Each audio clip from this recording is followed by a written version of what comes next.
अस्सलामुअलैकुम जी। आज नोमी भाई की तरफ से आपको सलाम सबको, भाई मेरे भाई बहनों और नोमी ऑरलैंडो, अफजल भाई से रोज़ ही बात होती है। अफजल भाई के पास हम जा भी रहे हैं।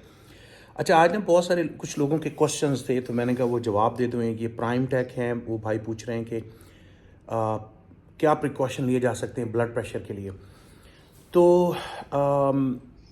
असेंशियल हाइपरटेंशन कहलाती है ना ब्लड प्रेशर की। वो होता ही है कि आर्टरीज जो आपकी ब्लड खून की शरियानें हैं उर्दू में अगर कहें तो वो सख्त हो जाती, उसकी वजह से ब्लड प्रेशर बढ़ जाता है। लेकिन मेन जो कॉज है उसका वो है हमारा जो नमक है। स्ट्रेस एंजाइटी भी है नमक की वजह से। जो है नमक बहुत ज़्यादा खाने, अब मैं यहाँ पे आया हूँ पाकिस्तान, यहाँ पे किन्नू खा रहे हैं, नमक लगा रहे हैं। मतलब कोई भी चीज़ हम खाते हैं उन्होंने एक्स्ट्रा नमक लगाते हैं। वो खा रहे हैं, अमरूद खा रहे हैं, उस पर नमक डाल रहे हैं, काला नमक, तो वो एक्स्ट्रा नमक जो है ना ब्लड प्रेशर इंक्रीज करता ही करता है। तो भाई नमक जो है ना एक्स्ट्रा ना यूज़ करें, नमक कम रखें खाने में, जो हस्बे जायका वो उतना रखें। कुछ लोग ना बहुत ज़्यादा नमक भी खाते हैं, उनका भी ब्लड प्रेशर चढ़ेगा ही चढ़ेगा, ये हो नहीं सकता। बाकी नेचुरली भी अल्लाह की तरफ से वो शरियानें जो हैं, जो आर्टरियाँ हैं, वो सख्त होती जाती हैं। अब जिस तरह एक पाइप है, अगर वो पाइप जो है वो ढीला है तो प्रेशर नहीं है उसमें। अब आप जब उस पाइप के आगे उंगली रखते हैं तो वो सारी बात बंद हुआ, जब बंद होता है तो प्रेशर चढ़ जाता है। अगर फिर भी ब्लड प्रेशर हो जाता है तो फिर दवाई से कंट्रोल करना पड़ेगा। काशी भाई हैं, काशी भाई अस्सलाम वालेकुम। आपने बहुत बहुत आपके मैसेजेस आते हैं यार, बहुत बहुत शुक्रिया आपका। ये अब्दुल जब्बार भट्टी साहब हैं, वो पूछ रहे हैं ब्लड प्रेशर शुगर की दवाइयों के साइड इफ़ेक्ट। अच्छा, मतलब ये आहिस्ता आहिस्ता बात करेंगे, लंबी डिस्कशनें हो जाती हैं। मैंने कुछ ब्लड प्रेशर की दवाई के साइड इफ़ेक्ट बताए थे, ख़ास तौर पे लाइसिनोप्रिल और लोसार्टन जो है, ये जेस्ट्रल के नाम से जो आती है लाइसिनोप्रिल, वो केमिकल की बात करते हैं। अमेरिका में हम लोग ब्रांड नेम नाम यूज़ नहीं करते, हम लोग केमिकल यूज़ करते हैं। और वो केमिकल जो है वो 100 कंपनियां बनाती हैं, सबसे जो सस्ता होता है वो ले लिया आप। तो लाइसिनोप्रिल और लोसार्टन बड़ी अच्छी दवाइयाँ हैं। ये बेसिकली बनी थी, सांप के जहर था ये, तो वो सांप का जो जहर था उससे वो ये डिफरेंट टाइप के सांप के जहर होते हैं, एक से इससे नर्व पे इफेक्ट करता है, एक ब्लड प्रेशर पे इफेक्ट करता है। तो ये ब्लड प्रेशर पे इफेक्ट करता था, ब्लड प्रेशर लो कर देता था। वहाँ से इन्होंने ये एनालाप्रिल, लाइसिनोप्रिल और लोसार्टन के बेसिकली वहाँ से थ्योरी आई कि यार इसको यूँ क्यों नहीं यूज़ करते कि यार इसको थोड़ी सी डोज में दें जिनका हाई ब्लड प्रेशर कम कर ले। मेन चीज़ इसको आपको चेक करनी है, वो किडनी फंक्शन है, जो क्रिएटिनिन होती है ना आपके गुर्दों का जो टेस्ट है, वो 3 से 4 महीने के बाद जो बंदा लाइसिनोप्रिल या लोसार्टन पे है उसको चेक करना चाहिए। लाइसिनोप्रिल से ना ड्राई खांसी होती है, और वो होता ही है कि फिर अगर ड्राई खांसी होती है उसको हम स्विच कर देते हैं लोसार्टन पे। वो लोसार्टन स्टार्ट होती है 25 से, फिर 50 मिलीग्राम, 75, 100। लाइसिनोप्रिल स्टार्ट होती है 5 या 10 मिलीग्राम, फिर 20, 25, 30, 40। तो डोजें डिफरेंट हैं दोनों की, ये ध्यान कीजिएगा। अच्छा, दूसरी बात ये कि अपना अच्छा, लोसार्टन से खांसी नहीं होती, लेकिन कुछ लोग ऐसे भी हैं कि जिनको लोसार्टन से भी खांसी, हर वक्त ना ऐसे करते रहेंगे, वो लाइसिनोप्रिल लोसार्टन का प्रॉब्लम है। वो 100 में से 2-4 लोगों को ही होता है, वो फिर बंद करनी पड़ती दवाई, उसका और कोई चारा नहीं है। बाकी जो अमलोडिपिन अगर कोई खा रहा है, नॉर्वेस्ट जो होती है, उसका स्वेलिंग हो सकती है पैरों में, उसके अलावा कॉन्स्टिपेशन होती है, यानी कि कब्ज़ होती है, वो हो सकती है। अच्छा, जो बीटा ब्लॉकर दवाई है, ये क्लासें हैं ना, लाइसिनोप्रिल की एक क्लास होगी, लोसार्टन लाइसिनोप्रिल एक क्लास होगी, नॉर्वेस्ट दूसरी क्लास होगी, और तीसरी क्लास जो होती है वो बीटा ब्लॉकर जिसको कहते हैं, टोप्रोल कहते हैं, मेटोप्रोलॉल कहती आती है, बाइसोप्रोलॉल है, ये प्रोलॉल्स जो है ना ये बीटा ब्लॉकर, इससे ना हार्ट रेट स्लो करते हैं और दूसरा ब्लड प्रेशर कंट्रोल करते हैं। ये हार्ट के जो पेशेंट हैं उनके लिए ब्लड प्रेशर के लिए बहुत अच्छी दवाई है बीटा ब्लॉकर। लेकिन उसमें ये है कि हार्ट रेट यानी दिल की धड़कन है वो बहुत ज़्यादा स्लो नहीं होनी चाहिए। नॉर्मली हम रखते हैं कि 50 या 55 से ऊपर होनी चाहिए। अगर आपकी 45 हो गई या 48 होगी और लगातार ऐसे चल रही तो फिर उसकी डोज या तो कम करनी पड़ती है या बंद करनी पड़ती है। वो नॉर्मली हम मेटोप्रोलॉल वगैरह अमेरिका में यूज़ करते हैं, वो एक लॉन्ग एक्टिंग शॉर्ट एक्टिंग होती है, तो वो सुबह शाम वाली भी होती है और एक वंस अ डे वाली भी होती है। तो ये वेरी बेसिक डिस्कशन है। मुझे अभी डायबिटीज़ पे आना, डायबिटीज़ पे तो लगता है कई लेक्चर लग जाएंगे, लेकिन मैं आहिस्ता आहिस्ता आपको समझाऊंगा कि डायबिटीज़ मैनेज कैसे करनी है। मतलब कुछ बेसिक मैनेजमेंट तो आपको खुद आनी चाहिए एज अ पेशेंट की, ख़ासतौर पे जो लोग इंसुलिन पे हैं। और ये बड़ा मैंने यार गांव में जाके देखा है, हर बंदे को डॉक्टरों ने डायरेक्ट इंसुलिन पे लगा दिया है। फ़ौरन जो जो टाइप 1 और टाइप 2 दो तरह की डायबिटीज़ है ना। टाइप 1 वो लोग होते हैं जिनका जो लबलबा है, जो पैनक्रियाज है, वो इंसुलिन बनाता है नहीं, बचपन से उनको शुगर हो जाती है, उनको तो इंसुलिन चाहिए ही चाहिए, क्योंकि उनको तो बन ही नहीं रही ना।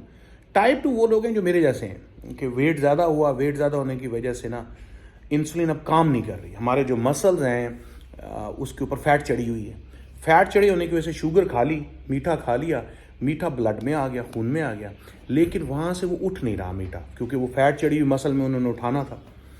वो होती है टाइप 2। तो टाइप 2 में फ़ौरन इंसुलिन पे नहीं जाना होता। मतलब इंसुलिन के अपने प्रॉब्लम्स हैं, आपका लोअर शुगर लो कर देती है, ज़्यादा शुगर लो होती है, अस्पताल पहुंचा देती है। मतलब कुछ लोगों को मैंने फॉलोज होते देखा है कि इंसुलिन लगा ली और खाना नहीं खाया और उसके बाद शुगर बड़ी ज़्यादा लो हो गई। राना फहद साहब है, नोमी भाई दी ग्रेट भाई, बहुत बहुत शुक्रिया राना फहद। काशिफ भाई एक दोबारा है, माशाल्लाह काशिफ भाई। जीशान साहब हैं, उन्होंने कहा जी इतने ज़्यादा लोग मोटे क्यों हैं अमेरिका में, उसकी रीज़न ये है कि वहाँ पे मीठा बहुत ज़्यादा खाया जाता है। तो यहाँ के जो केक है ना, पाकिस्तान के केक और पेस्ट्री से बड़ी मज़ेदार है, ऐसी अमेरिका में मिलती नहीं है। उसकी रीज़न ये है कि अमेरिका की जो केक और पेस्ट्री उसमें इतना मीठा है, कैरामल इतना ज़्यादा है, मीठा इतना है कि वो शुगर चढ़ाता ही चढ़ाता है। गैलेक्सी वर्ड्स और स्वीट्स, अच्छा ये वो बात करें वो टर्की वाली वीडियो की कि स्वीट्स मज़ा आ रहा है, वो तो हमें भी बहुत मज़ा आ रहा था, दिल कर रहा था सब कुछ खा जाएं। वो पियानो भी बड़ा ज़बरदस्त था, कोई वो ऐसा लगता था कोई जिन चला रहा है उस पियानो को। अच्छा जी, शहबाज भाई बहुत बहुत शुक्रिया आपका, शहबाज भाई ने मैसेज भेजा हुआ है जी, आप अच्छा काम करते रहें, बिल्कुल करेंगे शहबाज भाई। आयशा अली थैंक यू भाई, थैंक यू बहन।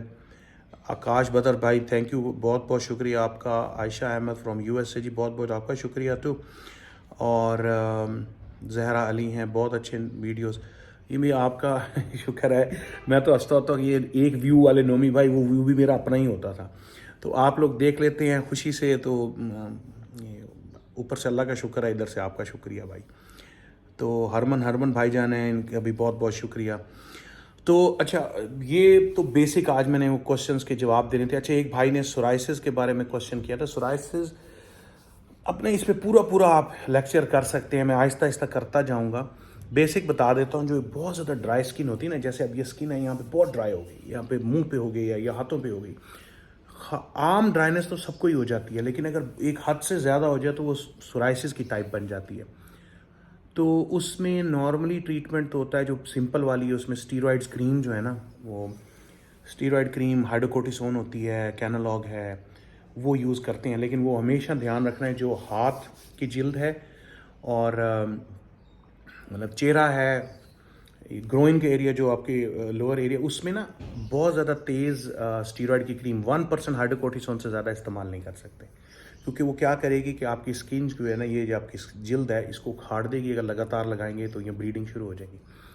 तो यहाँ सिर्फ 1% हाइड्रोकोर्टिसोन, चेहरे पे भी 1% हाइड्रोकोर्टिसोन, उन लोगों के लिए इनको बहुत ज़्यादा ड्राइनेस है या सोराइसिस है, जिनको सोराइसिस होगी उनको पता होगा।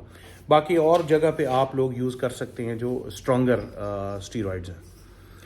अच्छा, तो उसके अलावा आप हमारी बात तो होनी थी डायबिटीज़ पे, वो ये सारे क्वेश्चन आंसर में टाइम गुजर रहा है, तो यूँ करते हैं डायबिटीज़ जो है ना, इंसुलिन के बारे में बात करते हैं।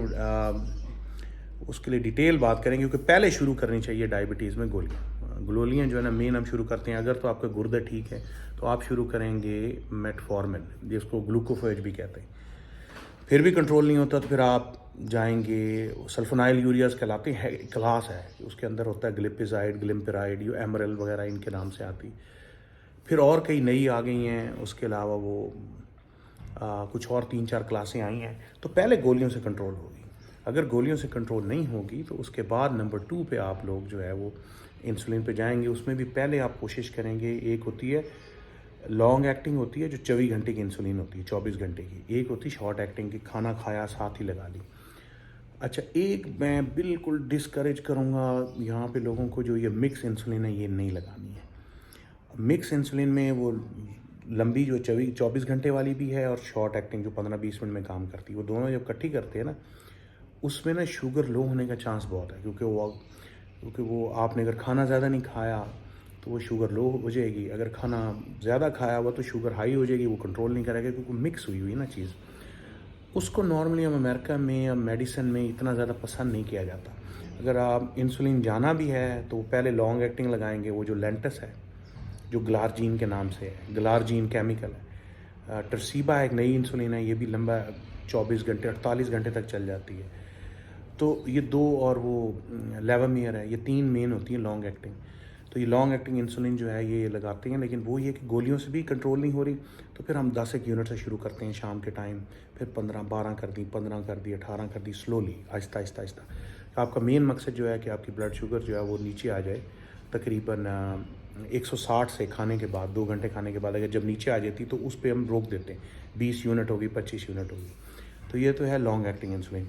शॉर्ट एक्टिंग लगाते हैं जब बिल्कुल भी कोई काम ना चल रहा हो, तो फिर आपको बाकी वो फिर गोलियों में जो है ना, वो भी मैं आपको बताऊंगा। गोलियों में वो ग्लिपिजाइड या एमरल वगैरह नहीं खा सकते आप, तो उसके साथ फिर शॉर्ट एक्टिंग खाने के साथ, लेकिन वो मैं आखिरी रिजॉर्ट जाता हूँ, क्योंकि उससे शुगर लो हो जाती, कई दफ़ा बंदे अस्पताल पहुँच जाते हैं, बड़ी हेडेक है। तो अब ये तो बेसिक सी बात थी, फिर मैं आपको और ज़्यादा डिटेल में अगले डिस्कशन में बताता हूँ कि दवाइयों के जो नाम हैं और उसको कैसे कैसे आपने, जो 4-5 गोलियां हैं, जो टाइप्स हैं, फिर उसके बाद आपकी इंसुलिन है। तो दोबारा बात करते हैं इंशाल्लाह। फिर ये और लंबी बहुत ज़्यादा हो जाती है, तो फिर आप थक जाएंगे, तो मैं भी थक जाऊँगा। तो फिर अगली दफ़ा बात करते हैं और डिटेल में इंसुलिन के ऊपर और शुगर के ऊपर।